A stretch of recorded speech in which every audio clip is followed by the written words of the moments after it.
Hello everyone, this is my first time recording audio.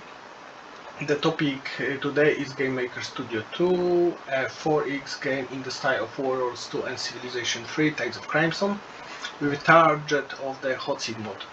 I will discuss how I organize the process of creating images on the screen to achieve optimal performance. From previous video on the channel, those without sound, you can see that the mechanics are well established. However, 2D graphics proved too complex when it came to placing trees, houses and bushes. There were too many layers and complexities. The desired graphic style is a map that looked hand-drawn and colored, has the thick outline on the images. This project focused on the graphic pipeline to ensure no performance drop on an older i5 due to something as seemingly insignificant in 4X game as graphics. Construction of the project. We use the orthographic camera, drawing on the application surface in GMS2 and we don't touch it. There's one room and only one room and only one object in the game, which holds create, step and draw event.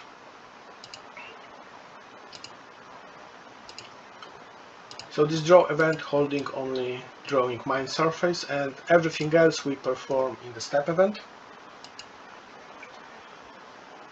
The map in this case is 64 by 64 tiles. We can adjust it to the other values. I set in the generator mode that not higher than 128.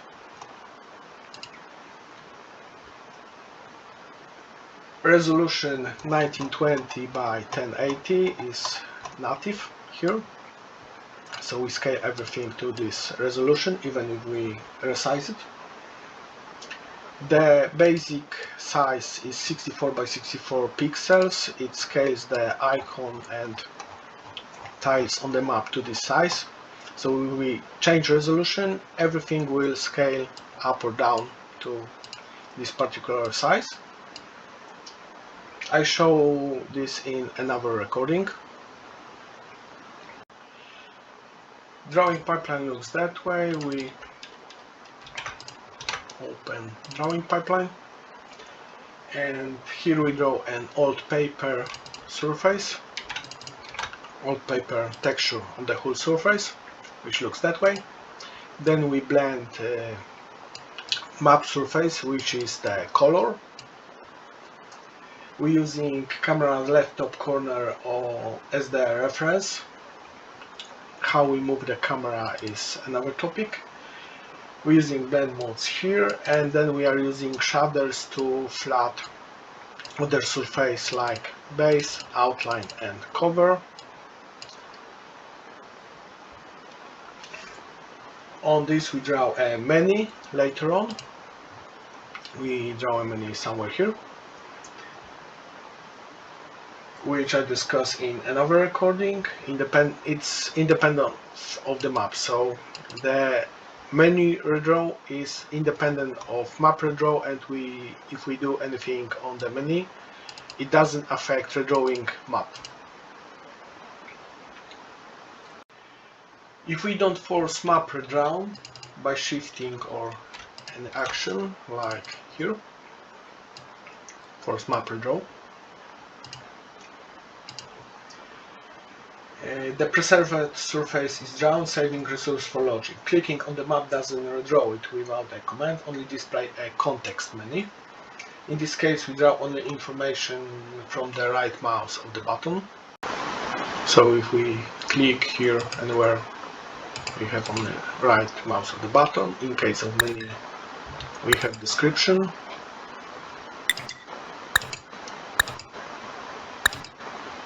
It looks that way. And the left click execute the function which lies under it. Since we draw in the step event using shaders, so we go to the pipeline. Here we calculate the drawing range, so it shows us which tiles are important to camera, like that. It's not important now. Let's assume we have choose which tiles are in the area to draw. And since we draw using shaders, in every pass we need to prepare surfaces. So after creating surface, it needs to be filled with values. Example, vector for 0 for the GPU to handle it. Otherwise shaders would not touch it. It will not be initialized in the step event. If we draw in the step event, it's important to clear them, as I showed previously here. We pass each tile here. We're choosing them from the map by the camera range. And we pass each tile adding images to surface. Here is the list of all outputs. So in the first pass we have map surface and depth surface. Map surface, feature surface and depth surface too. It's quite annoying because I couldn't output to the surface I'm already using. And then we use terrain cover surface. This surface is a special one. It is used only if we force it to use, and it's only showing some basic values for debugging purposes. Then we flap them into a single layer, which I showed previously. So crucial in this process is a height map, which is a depth surface and the depth surface too, and the outlines, which are hidden as the feature surface now. So we go to the process. We go to the process here. We change into the pipeline I previously shown. This is this unimportant drawing climate. So this is only for debugging purposes. It shows us those values as colors. And if we press space, we see all the almost all the surfaces drawn separately. So this is the fake height surface, which is called depth surface. This is the color surface. This is feature surface, and there are other features for terrain like fog, snow. They are basically changing the color of the map based on the height. So it covers only depending on height. If the grass is drawn on the tile of the lowland, it doesn't cover peaks, like peaks are here. So this map is drawn on this old paper texture I showed previously, and it is drawn using basic GPU model, and it is overlying the old paper texture. So this is the basic color we are using, and these are the features which are drawn in the shader shown second one in the flattering surface. So the white parts are those that should only cover and are not drawn. They only should cover those tiles that lies behind, because this layer is flat, this layer is flat, this layer is flat with color, and this one are objects that stick with the Z height, so they cover each other, those tying behind them, like papers cartoon by 45 degrees. It's a common technique to draw it.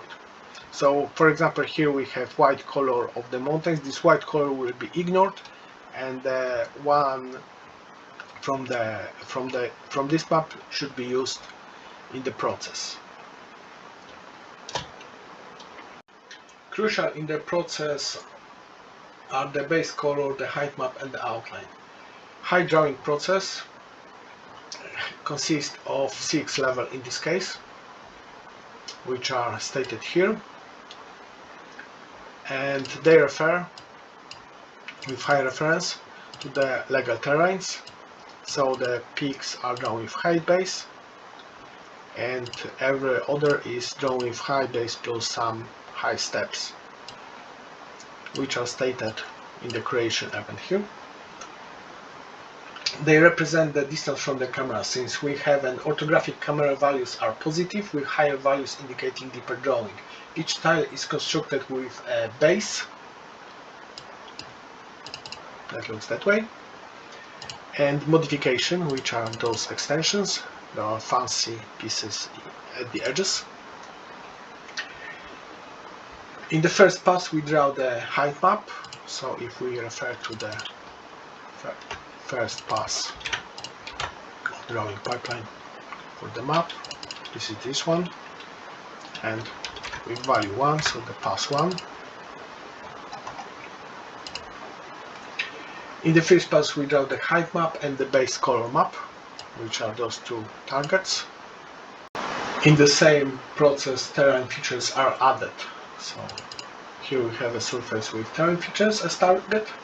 They override the height map, which is a depth surface, in this case second depth surface, and base color map, which is the map surface, based on the height. So mountains cover valleys and valleys cover water, creating a cohesive image. This is how the drawing process takes place. It's relatively slow when shifting the map, as you can see. So we're back in the program. If we show FPS here, as you see, the process in this mode, GLSL ES, it's quite tedious. It's relatively slow when shifting the map, which we see here, but commonly we use this version. It's a pre-rendered version. It looks exactly the same. So this is how the map is created and how it is rendered. But in the process of drawing, which I show by changing the GLSL SS to the pre-rendered version, here we draw only the pre-rendered tiles, which are simple 64 by 64 pictures. In this case, draw sprite, it is all we have here. These sprites are cut, and I show how now. So we have just generated a new map to show how tiles are created. At the start of the map is rendered, cut into pieces, and the created images are inserted into 64 by 64 tile resource, displaying in this mode. It works much faster, similar to simplex display mode. So if we use map in editor, remember that generating the map takes about 15 seconds. It's very complicated creating a height map, terrain map, underground, underdark. Here those images are to show they are seamless, so I need it in the process. So if I mouse over them, so they cover the whole area. So if we use the map in editor, we're gonna see the process of rendering the whole map and cutting it into pieces. So they're rendered in the background now. We are the pre-rendered version. We can see the whole map here like that in the direct render, but we're waiting until they will be drawn and the whole map will be covered. So after this process in the background is fixed, we get the proper speed, and we can show debug overlay here, how it's working. You can close it. I have my own. So this is all about it. The code is in the description, and I would be talking about this project later on.